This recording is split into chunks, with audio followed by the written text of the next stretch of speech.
Salam guru penggerak. Saya Robinson, guru SMK Negeri 1 Mahalaan, calon guru penggerak angkatan 8 Kabupaten Mamasa. Kali ini saya akan memaparkan koneksi antar materi modul 2.1, yaitu pembelajaran berdiferensiasi. Perkenalkan, fasilitator Ibu Hasnawati, pengajar praktik Bapak Hiskia Jaya. Apa yang dimaksud dengan pembelajaran berdiferensiasi? Pembelajaran berdiferensiasi adalah usaha guru dalam menyesuaikan proses pembelajaran di kelas untuk memenuhi kebutuhan belajar individu murid. Selanjutnya, pembelajaran berdiferensiasi yaitu pembelajaran yang dilakukan oleh guru sebagai hasil dari serangkaian keputusan masuk akal atau common sense yang dibuatnya yang berorientasi kepada kebutuhan murid dengan memandang 3 aspek, yaitu kesiapan belajar murid, minat, dan profil belajar murid.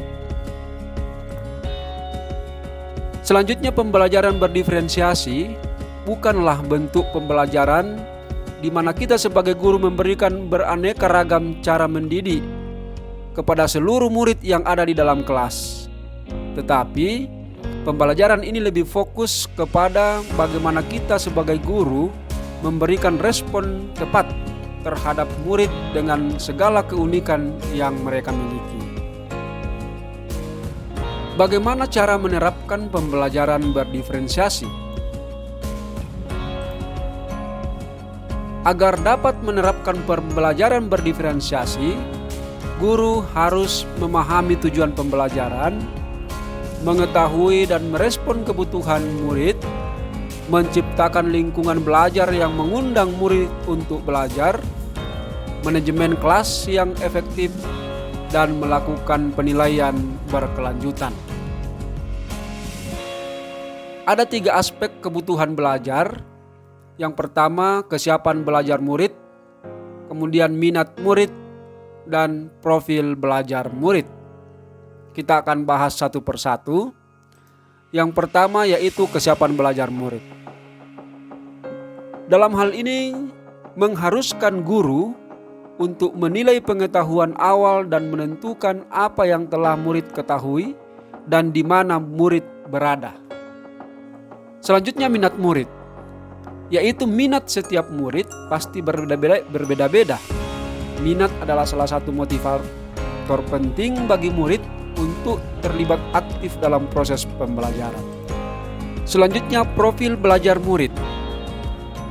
Ada 4 aspek di dalamnya, yaitu lingkungan, budaya, kecerdasan majemuk, dan gaya belajar. Cara mengidentifikasi kebutuhan belajar murid. Yang pertama yang dilakukan yaitu mengamati perilaku murid. Yang kedua, mengidentifikasi pengetahuan awal. Yang ketiga, mereview dan melakukan refleksi terhadap praktik pengajaran yang dilakukan oleh guru. Berdiskusi dengan guru yang mengajar murid kita sebelumnya. Selanjutnya, membaca raport di kelas sebelumnya dan menggunakan berbagai penilaian baik diagnostik maupun penilaian formatif. Strategi pembelajaran berdiferensiasi. Ada 3 macam, yaitu diferensiasi konten, diferensiasi proses, dan diferensiasi produk yang akan diulas satu persatu.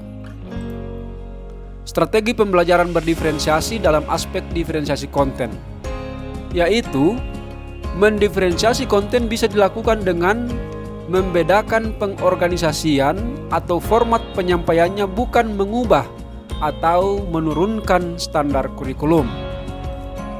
Kemudian diferensiasi proses, yaitu kegiatan yang memungkinkan murid berlatih dan memahami atau memaknai konten dengan cara membedakan proses yang harus dijalani oleh murid. Kemudian diferensiasi produk, yaitu strategi ini mengacu pada kemampuan guru dalam memodifikasi produk hasil belajar siswa. Hasil belajar, kemudian penerapan dan pengembangan hal-hal yang telah dipelajarinya itu. Selanjutnya, keterkaitan antar modul 2.1 dengan modul-modul lainnya yang telah dipelajari sebelumnya. Keterkaitan antara modul 1.1 dengan modul 2.1 yaitu dengan memenuhi kebutuhan belajar murid sesuai kodrat alam dan kodrat zaman seperti yang dipaparkan oleh Ki Hajar Dewantara, maka secara tidak langsung kita sudah menerapkan pembelajaran diferensiasi. Yang kedua, keterkaitan modul 1.2 dengan modul 2.1 yaitu pembelajaran berdiferensiasi sangat sejalan dengan nilai dan peran guru penggerak. Misalnya, seorang guru yang reflektif, kreatif, dan berpihak kepada murid, maka pembelajaran berdiferensiasi sudah diterapkan oleh guru tersebut. Yang ketiga, keterkaitan antara modul 1.3 dan modul 2.1. Murid yang diimpikan seorang guru atau visi guru tentang muridnya akan bisa tercapai salah satunya dengan menerapkan pembelajaran berdiferensiasi. Kemudian yang terakhir yaitu keterkaitan antara modul 1.4 dengan modul 2.1. Tanpa dukungan budaya positif di sekolah atau di kelas, maka pembelajaran berdiferensiasi akan sulit diterapkan. Mengapa? Karena pembelajaran berdiferensiasi membutuhkan lingkungan yang aman dan nyaman baik bagi guru maupun bagi murid. Demikianlah pemaparan saya mengenai koneksi antar materi modul 2.1. Terima kasih, guru penggerak, tergerak, bergerak, dan menggerakkan.